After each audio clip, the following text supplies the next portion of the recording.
A time is coming where acquiring knowledge will be of no value. Projecting good memory as intelligence is going to go away. The keenness of your perception, the sharpness of your intelligence will be more important for the future in the world.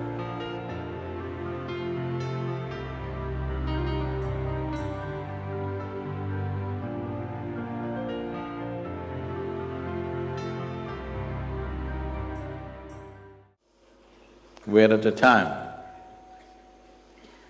that when it comes to education, we're in a cusp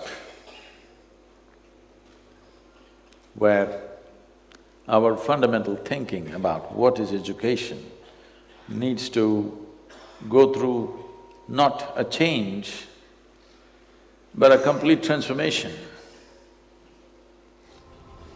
A time is coming where acquiring knowledge will be of no value.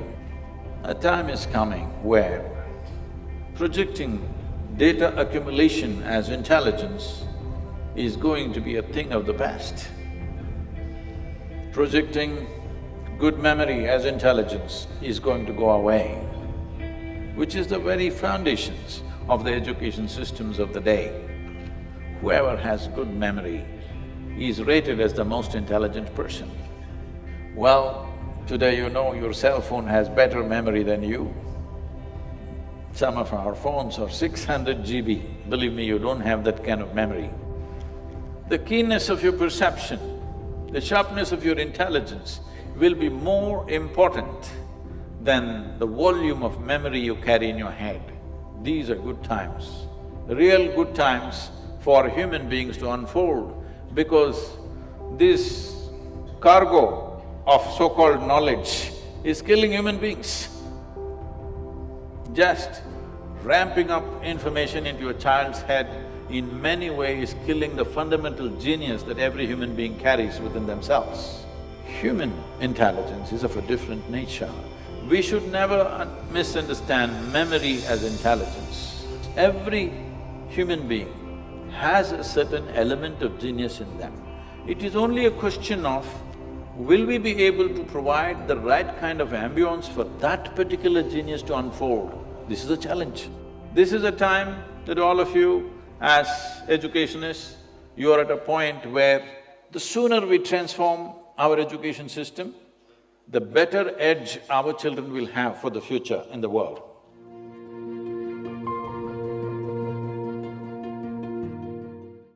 See, we must understand this. Though India is one nation, there are at least 4 to 5 nations within India. Not everybody is in the same level of needs. There is a most affluent class in the country. There is a segment which is upper middle class, whose aspirations are very different. There is middle class, where it's always about how will our children get jobs and stuff. And there is rural and other dimensions where it's only about somehow getting out of that social and economic pit in which they are. We cannot address all these categories as one. It is wrong to do that. In the name of uniform education, we are trying to do this. I understand the thought behind it, but it's not practical. It's because of this. Over $24 billion worth of education in India is going out to outside universities. It's very important that we're able to provide for every segment of society. If we do not provide this, we will not create variety of human beings that we need for this nation's well-being. We need leaders, we need scientists, we need teachers, we need engineers, we need farmers, we need craftsmen, we need variety of people to make a nation happen. See, there was a time in 60s and 70s, we were thinking of literacy in this country. Because when the British left, our literacy was somewhere around 7% of the population, rest were illiterate. So our whole focus was how somebody can put his name on the paper. This was our focus. We must understand the very education in our country was crafted for that, to produce clerks. They found Indians make very good clerks around the world. because they were planning to conquer the whole world. This is this is the education designed by Her Majesty's Service. We have made some changes, but we need more drastic changes. I'm saying, this may sound extreme to you, but what I'm saying is, except the language, everything that the British left in the education has to go. Language is a passport to the world, we must keep the language. Everything else need to go because that was designed for a specific purpose, where obedience is higher than intelligence. That's not the way to bring up our children. That is the way to bring up occupied population. But now a time has come that we should start turning it around. We can't flip it around tomorrow morning, then it may break. We have to start turning it around, start working towards that others or the ideal condition that we're thinking of. Sport, art, music, theatre, every dimension of life is a wealth for this nation, isn't it? So to educate millions of people to one level is different. To come out with specialized focus towards children who are capable of that is different. If we don't do that, we will not have great scientists, we will not have great mathematicians, we will not have anything significant in the country. This is how this culture has always been nourished. We produce some of the greatest mathematicians, greatest musicians, greatest dancers in this country, simply because those who went into those gharanas to learn music did only music and music. If we don't do this, we will not produce any kind of excellence in any field. Everybody will know a bit of everything, but they will not be good at anything.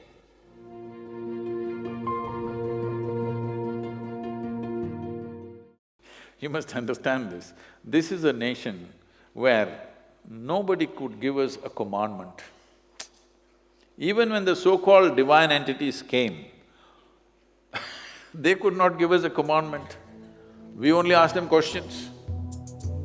Adiyogi came, he opened his mouth to speak to his beloved wife. She freaks him with 1,000,000 questions. Krishna tries to speak to his closest friend Arjuna, that too at the edge of the battlefield. That guy asks hundreds of questions. He can't shut up and listen because that's not Indian. Anywhere else, if anybody who claimed to be God or God's agent or God's son or whatever, they would say, this is God's will, shut up and listen, and everybody listened. Not in this country, because we have a very ingrained scientific temperament in us, not the kind of scientific temperament of disregarding everything as it's become today. We have a different kind of scientific temperament. We question everything, but with reverence. We bow down to him and say, you are my God, but we have questions.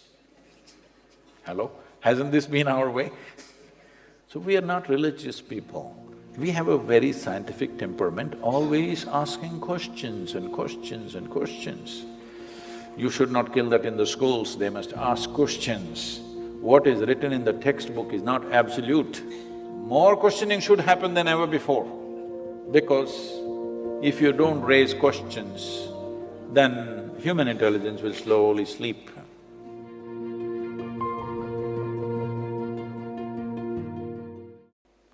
You must become that kind of a person, you don't have to say a thing. You become that kind of a person, everybody wants to be like you. All the kids want to be like you. So, that's a lot of exercise for you. You must learn to dance like them, you must like to sing like them, you learn to speak like them. Then they say, wow, this is how I want to be. So you must make them fall in love with you, not demand something. If somebody has to fall in love with you, what you should do? You must shine a bit. Hello? Yes or no? You must shine a little bit. How to shine, I won't tell you, because in different atmosphere you have to shine differently.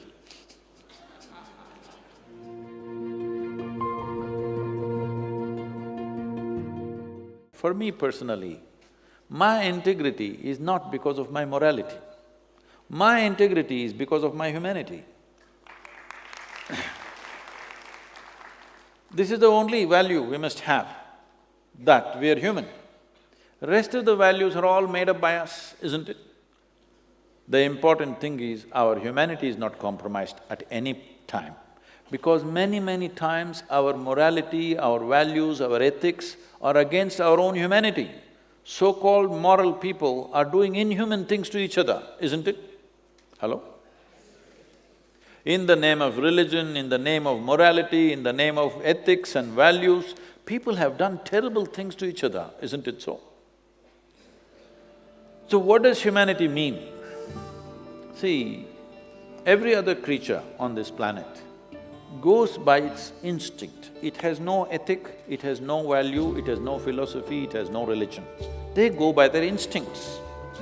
They instinctively react to everything.